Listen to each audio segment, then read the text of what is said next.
Hey, everybody, welcome back to another episode of Just Kira Davis. I am your host, Just Kira Davis, just talking about the things that I think are going to save America. And we are live streaming to X right now. But of course, this podcast is available on YouTube, Substack, Spotify, and iTunes for now. But your best shot to know what I'm doing is just to follow me on X at Kira Davis. I'm still getting used to not having to say real Kira Davis. I got my name back. Thank you, Elon. At Kira Davis, on Instagram at Just Kira Davis, JUSD Kira Davis. And of course, my website is justkiradavis.com. I'm coming to you live from sunny for right now, Southern California. And I'm doing a quickie before I head into prep work for Dr. Drew's show. I'm co-hosting Dr. Drew Live today. I'm really excited about that.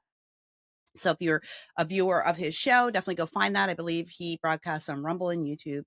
And we're going to be talking about Scott Adams, of course, among other things. And let's just start today with that. You know, Scott's been saying goodbye for a few days now. And today we heard yesterday he had been moved to hospice care, even after he got online to talk to people. And his ex-wife did tell people today that he had passed in the early mornings at the age of 68. Scott Adams, the creator of the Dilbert comics, but more than that, a modern philosopher, a modern American philosopher, and someone who really had the gift of thinking, the gift of intellect. I went to find an article on him just to share to my public Facebook page. That's Just Kira Davis on Facebook, JUST Kira Davis. And I went over there I wanted to share an article and just give a little commentary on, or give people a place to talk about what Scott meant to them. And here we go. And so I found the first post I came across on Facebook was from NPR. And this is their headline. It's not as bad as the People headline, which they just erased. But the headline is Scott Adams, the controversial cartoonist behind Dilbert, dies at 68. Scott Adams, the controversial cartoonist behind Dilbert. There was nothing controversial about Scott Adams. Let me see if I can find the original post because I want to read you the comments under it. Here we go. Well, they changed it.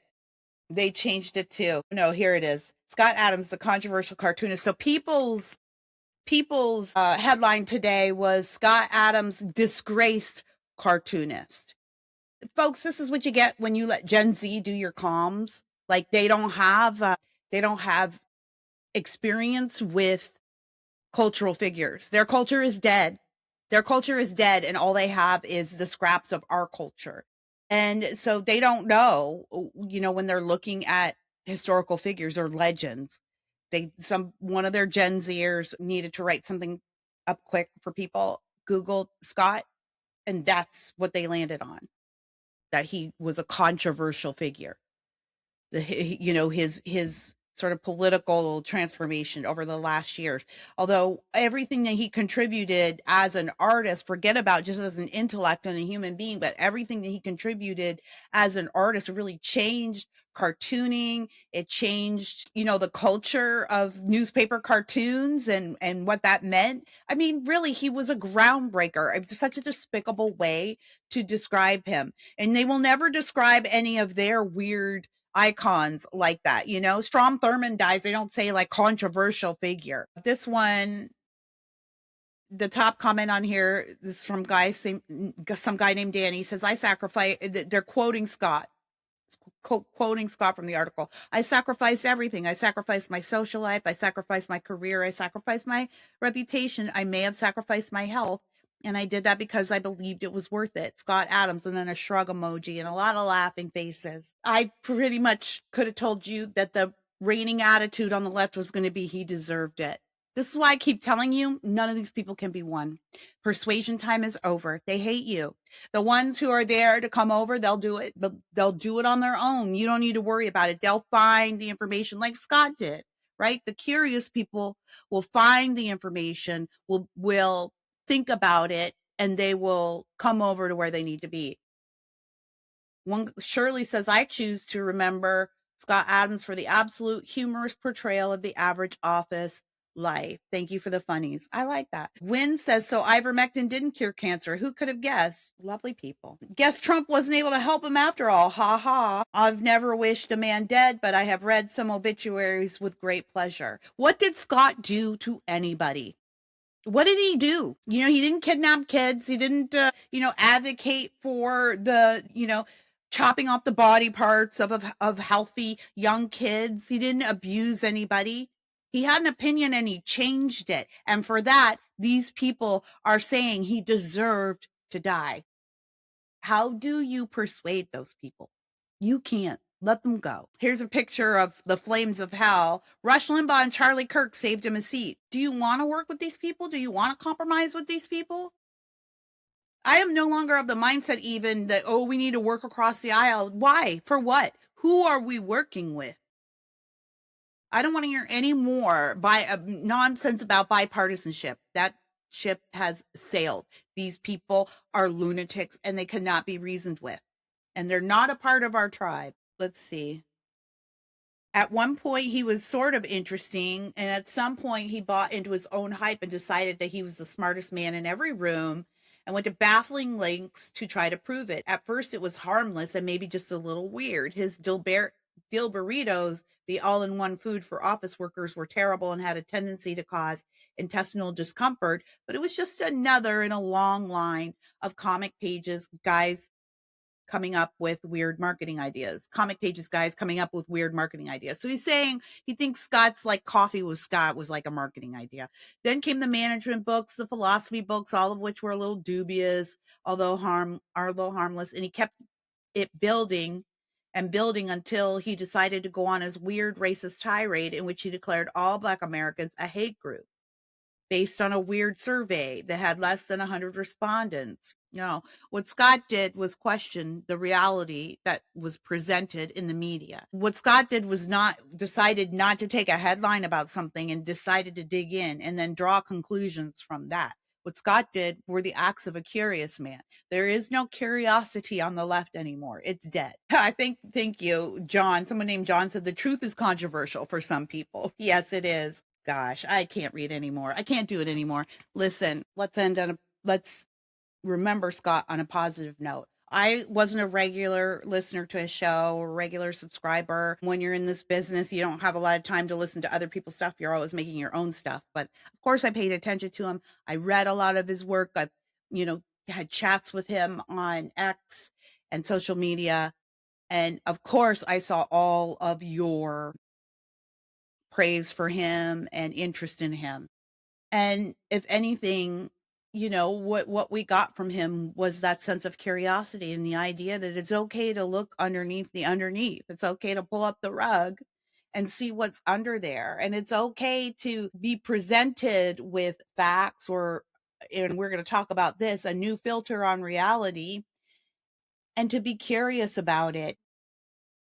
Scott was always going to be okay. Scott was always one of us. Even when he wasn't one of us, he was always one of us, because when he was presented with the opportunity to dig in and look at the facts, he took it. And when he saw that what was in front of his eyes, when he decided to believe his lying eyes, he didn't look away or go find the comfort, of his own comrades, which is what a lot of people on the left do. But he decided to be curious and think more about it.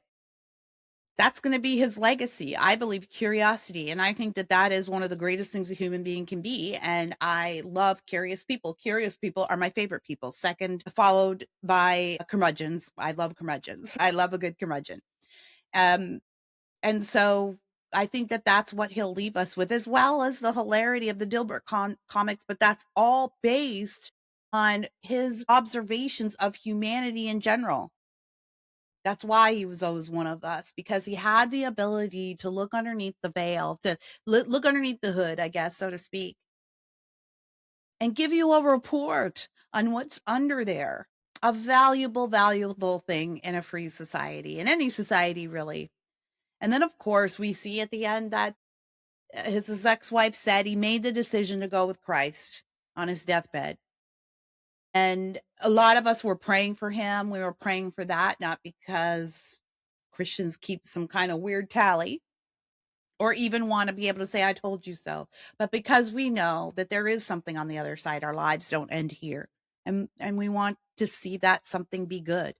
And we know that way is through Jesus, through Christ.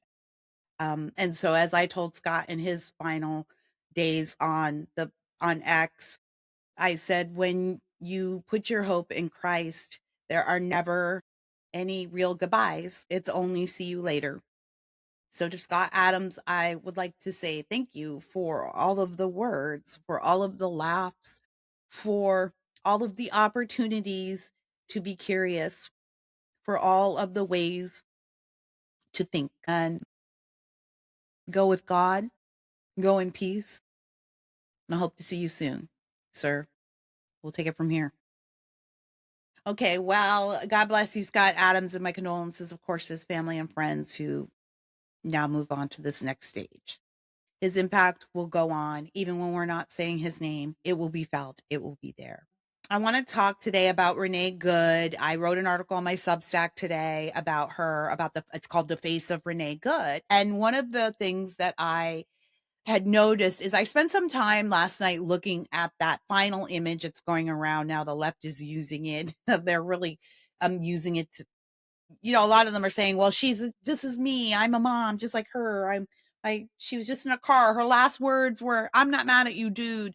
They're very sad about it. And of course, I do not see it the same way at all. You can go to my Instagram. I've been making comments about it all week. Obviously, I don't see it that way. I don't understand how anyone can see it that way, but people do. And I spent some time looking at her picture last night. And as I looked at it and just stared at it, I tried to put myself in the place of a progressive Democrat, where I used to be back in the day, 20, 25 years ago. We didn't call ourselves progressives back then. We were just plain old liberals. But like Scott, I probably was one of you this whole time. I just, I needed some more information. But I tried to look at her the way that I've seen some of the progressives and even my liberal friends look at her. And as I stared at her photograph, I felt like her features were becoming softer. And what I was looking at as a smarmy smile became a curious smile, one of curiosity. And the hand positions that I was looking at as defensive became frightened. And everything about her face softened. And it reminded me of an argument that I had with my husband just yesterday. We've been married for 27 years. That kind of stuff happens. And it's a long-standing issue. I won't bore you with the details, but it was a long-standing issue. And I was accusing him of minimizing it, and he was accusing me of being too obsessed with it. And he said, I'm not minimizing it or I'm not ignoring it. I'm just focusing on the things I have to be grateful for. And I said, I don't think that's gratefulness. I think that's you settling for scraps and not understanding that there's actually a full meal there for you to have. It was the same shape, different sizes of the problem. And it's kind of what I was thinking about as I was looking at her face and kind of watching it soften and morph. And I kind of thought about that argument with my husband. And I thought, gosh, we saw the same situation in such different ways. And both of us have what we believe is a very true angle on the situation, and not born out of resentment, but just born out of how we see things, our filters. And I realized the left has filters on, and the filter they have on her, I compared it to that soft filter, the Vaseline Star Trek filter. You know what I mean? Where it was that soft lens that they put on the ladies. I frankly, some of your favorite influencers do that now too. They just swipe some Vaseline on that lens. It's like that. And allows you to romanticize a person. It softens our edges. And I realize that's how the left is seeing her. They're looking at her through this filter, this soft Vaseline lens, and looking at her as just a mom who's on the way home to see her kids or whatever. They're siloed. And I don't think they have the ability to see her as any other way. They have chosen. That's how they're going to see her. That's the narrative. That's the story. They're not going to look at the video. And even if they look at the video, they're going to see the video through the filter. So the reason why it looks like we're seeing two different things is because we are. Because they have very thick, never Trump filters on. And we don't. I don't know what your filter, maybe I'm sure there's an argument to be made that we've got our MAGA filter on or whatever. But in this case, it's her filter that's the problem. It's her filter that's getting people killed. And that's the filter they're all looking at it through. It's not healthy. It's not even the same universe. So this is what I mean when I say we have to beat them. You can't persuade them and you can't work with them. There's no bipartisanship to be had with somebody who looks at Renee Good and sees as an average, regular, peaceful American mom. Despite all the evidence, the video, her pictures, her haircut, her wife, her 2 baby daddies, despite all of that they see Charlie. What I tell you, when Jimmy Kimmel, they wanted to make Jimmy Kimmel a Charlie Kirk. That was their first sacrifice. It didn't work very well because nobody cares about wealthy celebrities. So this is next. This is going to be their Charlie Kirk. But guess what? It's not going to work this time either, which she's not even, I know they're trying to make her George Floyd, but that's not going to work. Everyone learned their lesson with George Floyd. We all learned our lesson. A lot of us, not everybody on the right, but a lot of us on the right knew where we were in that moment in history. And you can go back and listen to my old podcast, Just Listen to Yourself. We knew where we were. And we said, okay, let's see if we can figure this out in some kind of bipartisan measure that can allow us to hear the other side while still holding on to what is true and what we know to be true and right. And what did we get for it? We got our churches burned. We got our cities burned, and Kamala Harris bailed out the perpetrators. And now here we are in 2026. So we've learned our lesson that it's not going to work. I don't care what you see on the mainstream media. I really don't. And I don't care what you see with all of these soldiers. They're not protesters. They're soldiers, with all of these soldiers showing up at ICE facilities and causing problems. I don't care what you see. Yes, it's increasing. No, it's not going to work. We learned our lesson. So she's going to go away. What will be next? My friend texted me last night. She said, boy, the Dems are bound and determined to get a person of color killed, aren't they? And that's exactly what is next. They are going to throw a black or brown, to use the terms of the left, a black or brown person on the altar. That's what they're doing with these people. That's what they're doing with these women. My friend Laura Powell on X, she's a lawyer out of San Francisco, kind of red pilled through the COVID stuff and then the gender stuff. She's based. I'll say that. I don't want to call her a conservative by any means. But she's based. She's awake.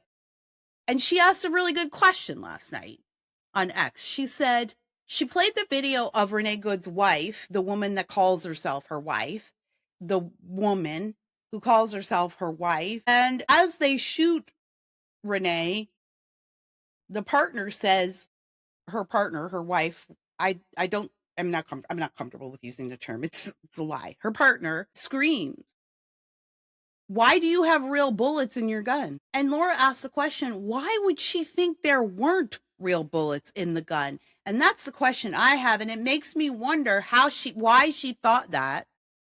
Who told her that?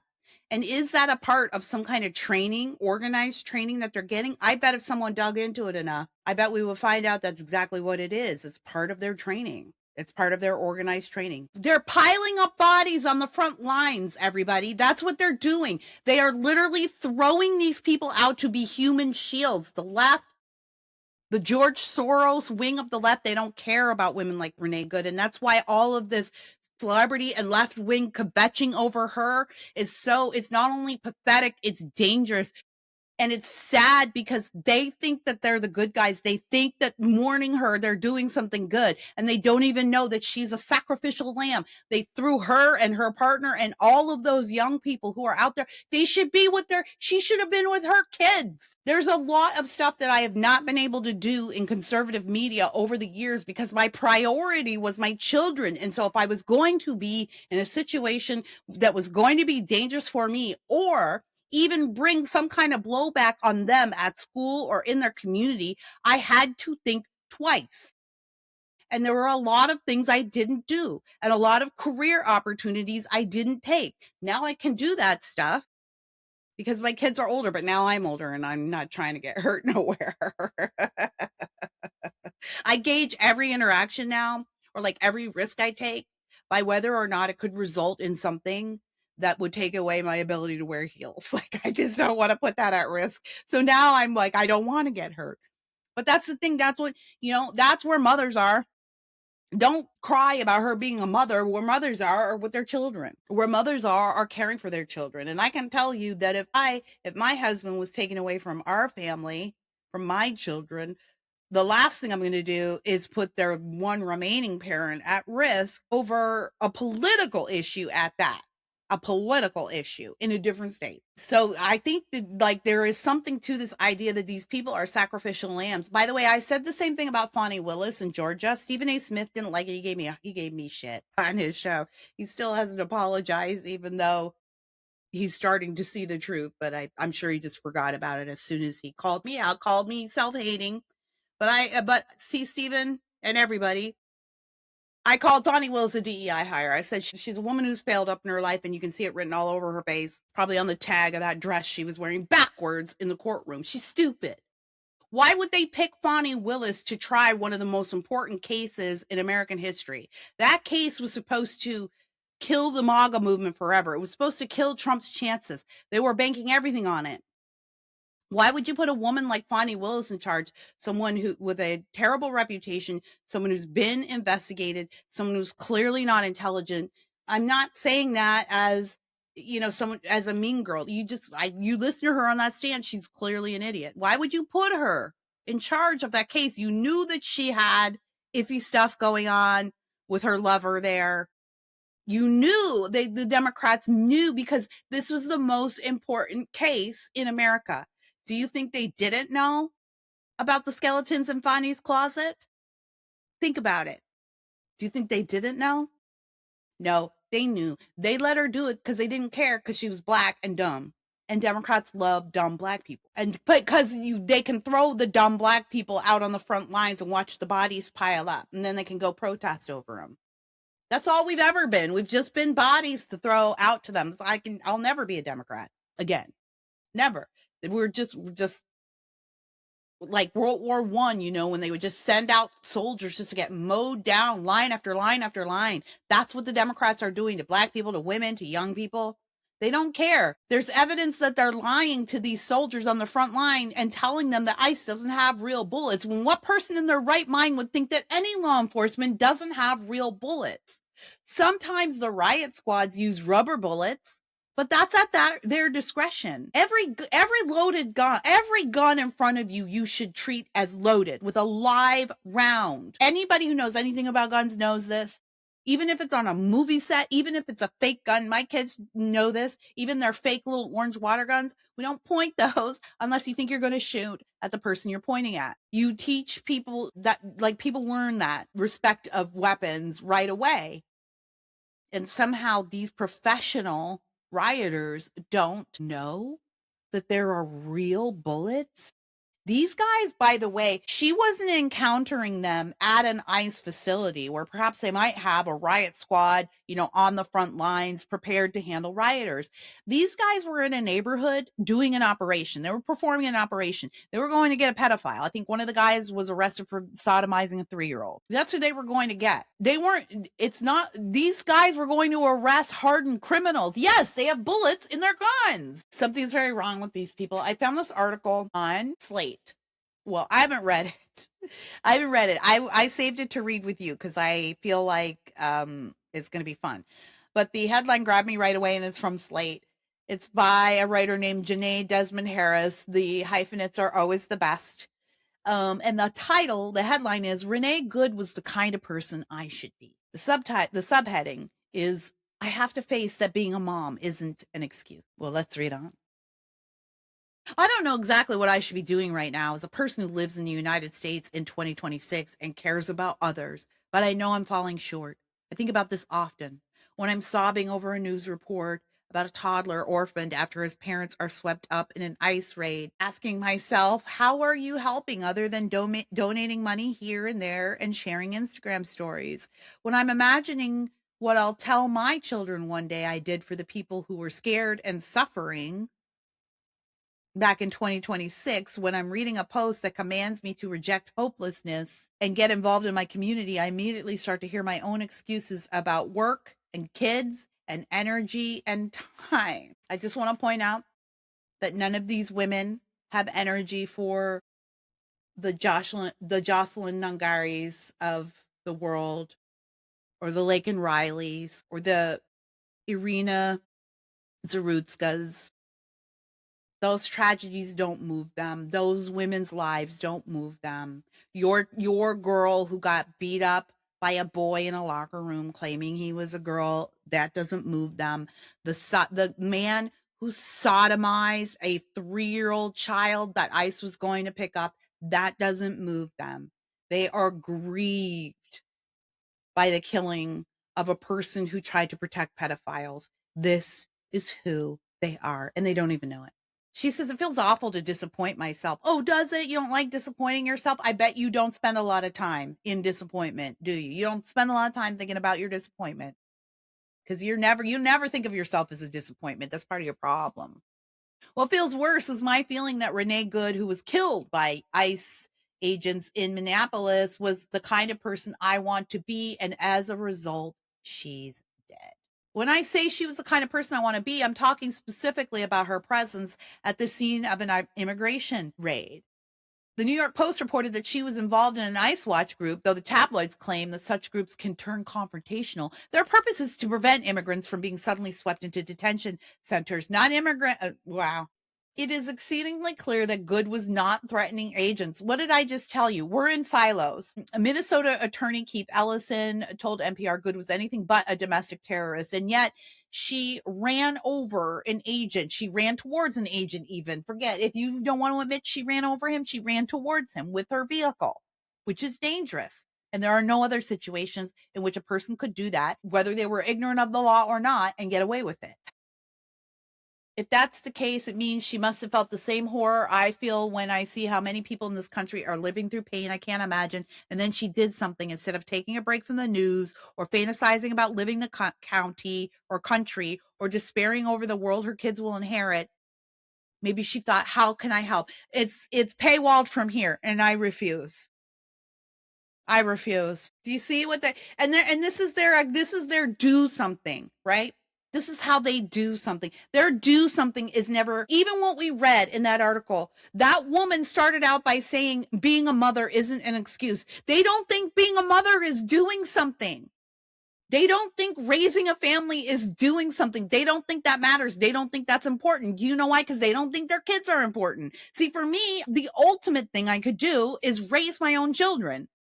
That's the most something I could do. It's the best thing I could do. And in fact, if I were to walk away from raising my own children, I would be considered a failure. Raising your children is not only a thing to do, it is the thing to do. If you are a parent, it is literally your number one job. Her saying being a mother is not an excuse. That's because they don't look at motherhood as very important. They look at it as the same as going to your job every day. And yeah, I mean, it's right there. It's right there. I mean, again, I'm not going to read the rest of it. Do I need to read the rest of it? We're in our silos and the left cannot be won. Now, I think the upside of this is that there's not nearly as many of them as you think. And that's what all of this fraud that we're uncovering, that's what it's going to turn up. I cannot stop. I know I've said it before. I cannot stop thinking about Elon in the early days of Doge, back when, the quaint days when they were just keying Teslas. And he went on Joe Rogan, and Joe Rogan said, what's the one thing that people are going to be most surprised to discover? And he said that they're living in the Truman Show. And he didn't elaborate. Joe asked him to. He said, there's things I can't say right now because we're still working through it, but they're going to find that they've been living in the Truman Show. And I took him seriously when he said that, and I tucked it away in the back of my mind because I really wanted to know what it meant. I believe, of course, that there's all kinds of stuff going on that we don't know about, but it was the fact that he used that term that really got to me. And as we uncover this funding structure, I think what we're going to see is that normal, typical, average, good-hearted Americans have been funding their own destruction through the Democrat Party for I don't know how long now. Not only that, we've been funding our enemies, the enemies who come over here and shoot up concerts and drive through crowds of protesters. We've been funding them somehow. They're getting money directly from the American taxpayer to do what they do.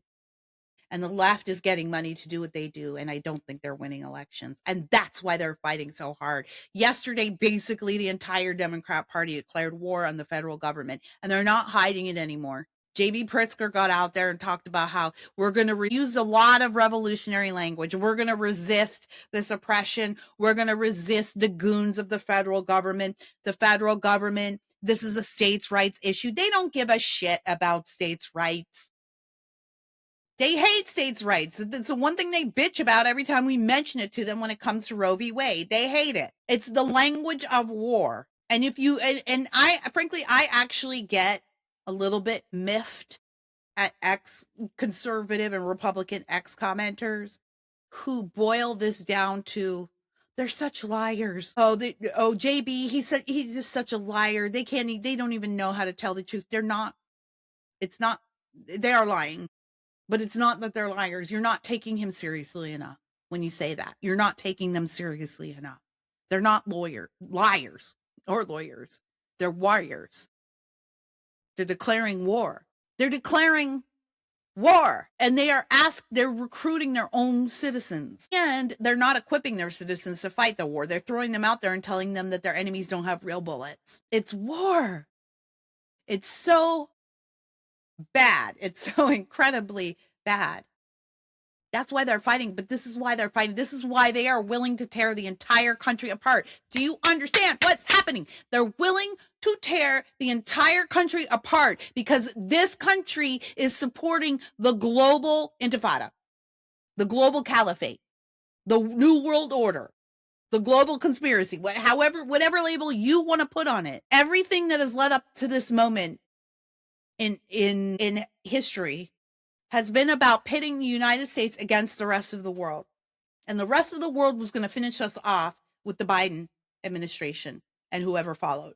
They were going to finish us off. And they had the plans and they had everything in motion. And then the impossible happened. So yeah, they are going to fight to the death to win. They are going to fight to the death. And if they win, the death will be yours. I am no longer in the camp of trying to convince anyone that I'm not being dramatic or hyperbolic. I am being dramatic because I want people to understand where we're at. There's no coming back from this. They have to be defeated. They cannot come back from it. They are totally dug in. They are completely committed. They cannot shift course. They have declared war. And the only way to end war is for someone to win it.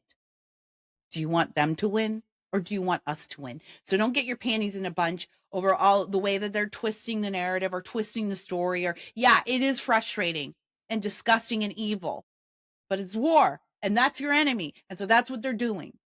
How do you win the war where you are? Well, what you don't do is go get in your car and go down to anywhere really with the intention of blockading someone or blocking someone in or causing physical harm. But what you do is you tell the truth.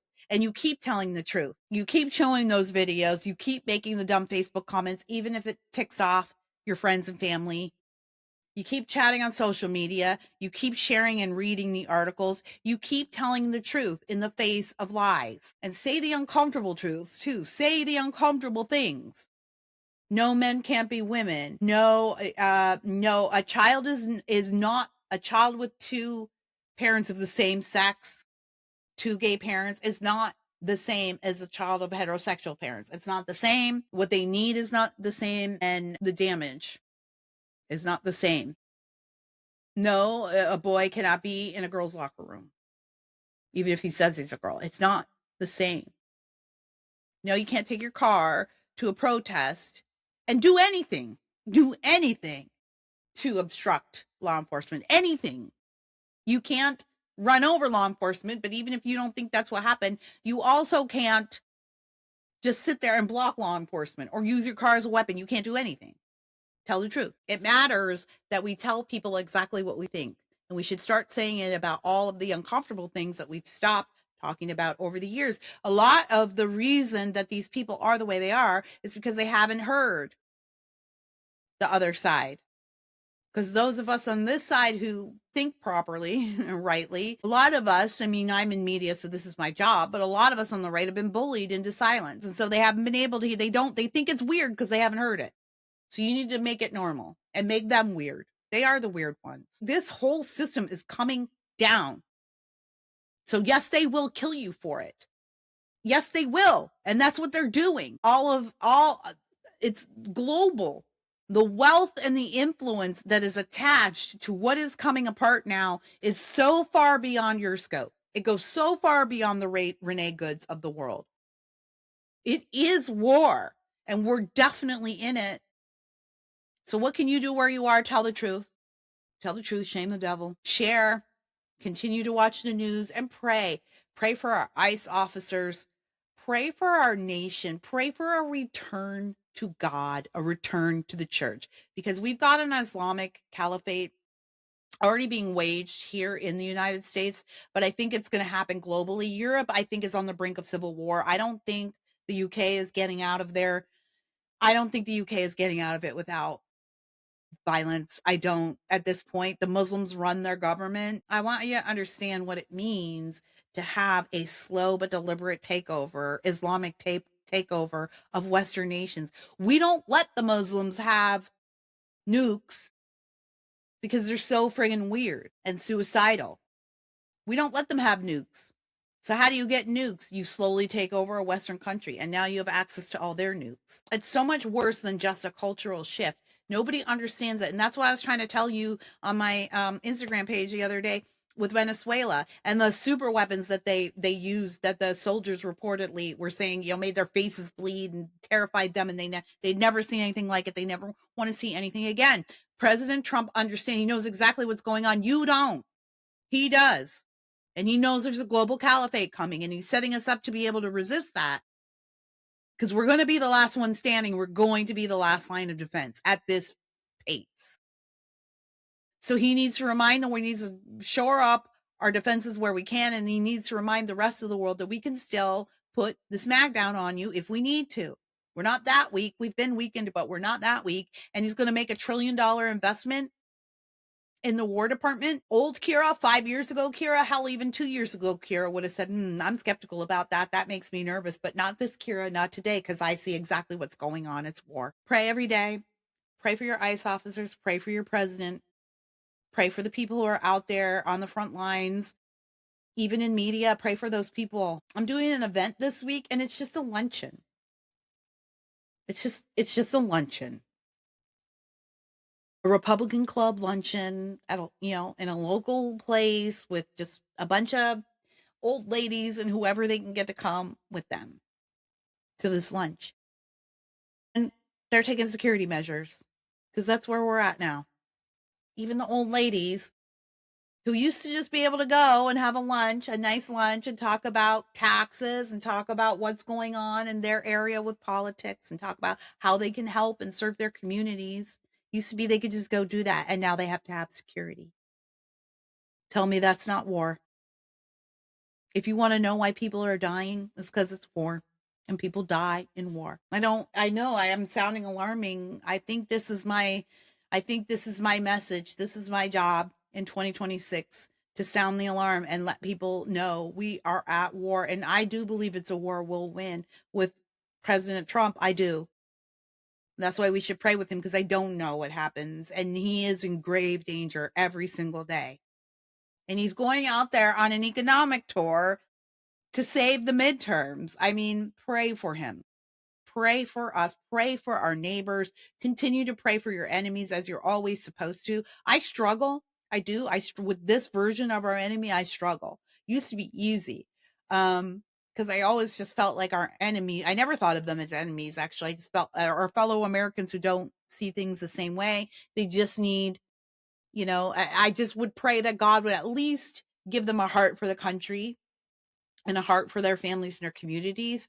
And this group of people are evil, and I struggle to pray for them. So my normal prayer is, and if maybe you struggle too, because I know what a lot of Christians out there are saying too. You're going, well, I just pray for their salvation. But I don't think men and women like that are necessarily going to be saved or supposed to be saved. The Lord, there's plenty of examples in scriptures where the Lord uses evil men to bring about his purposes. So I don't even know. Like, it's that difficult at this juncture for me to even say, I hope these people get saved. I don't, human Kira doesn't want these people in my heaven, human Kira does. I'm not saying that's right. I'm just saying human Kira does. So it's hard, but we're still commanded to do that. And so what do? My prayer usually is, Lord, I don't know how to pray. So I'm just giving these people to you. And I pray you'll honor the silent, unknown prayers of my heart, right? The ones that are right and good and true, and that even I don't know, that are hidden by my own sin. I pray that you will see those words and that you will bring those words to life. That's how I pray for my enemies these days. I don't know. Let me know how you pray in the comments. I'm going to go now. A couple of things. Co-hosting Dr. Drew live today, and looking forward to that. Love Dr. Drew. Used to do a little bit of radio with him back in the day here in Los Angeles. I'm in Orange County, but in Los Angeles at K. And then he left for greener pastures, and the rest is history. But I'm really glad to be back with Dr. Drew and get to sit in on this show. It's like teenage me would be so excited. I used to love Loveline with Adam Carolla. And actually, Dr. Drew has said a few things over the years in the course of his shows and commentary that have stuck with me right here in my heart, that I pull out often and think about often. Things that he said before I even knew him, and met him personally. So it's a great honor to be able to just chat and shoot the BS with him. And don't forget to sign up for my other show, my new show, The Orange Report.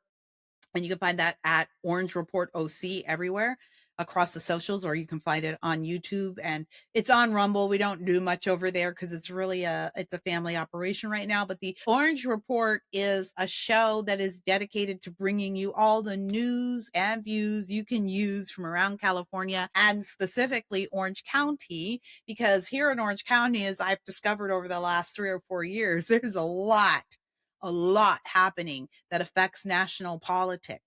And a lot of you guys talk about us. You hear reports every day about Huntington Beach. That's Orange County. You hear reports about the Olympics coming to Southern California. Well, a lot of those events are happening here. And you hear about how red Orange County is. Well, we're not red anymore. We're purple, but really kind of blue. And so people don't know a lot of the border issues that are still happening. They're few and far between now, as we've seen, but where it's still bad is here in California, where, we're a sanctuary state. So we have a lot going on, but a lot of people don't know. So, and that means that a lot of people in Orange County don't know. We're sandwiched between two problem child counties, San Diego and Los Angeles. So they get all of the attention. They get all of mom and dad's attention, and they get all of our money.